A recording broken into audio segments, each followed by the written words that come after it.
বন্ধ করছো কে? আমি কিছু করছি ব্লুটুথ অফ হয়ে যায়।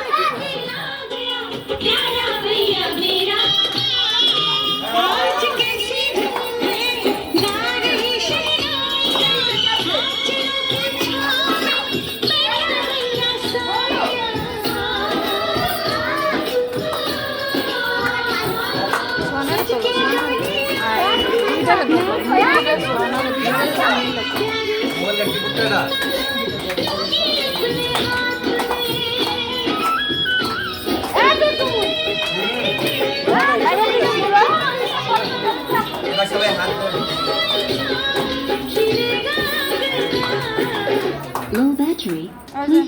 আমার দোষ। এটা চার্জ দাও নে। এটা ধরে বসো, ওটা চার্জ দাও। ওটা চার্জ দাও তুমি। ওই বলে এগুলো সাউন্ড এখানে লাগবে না, ওইটা রাখতে। সমস্যা নেই।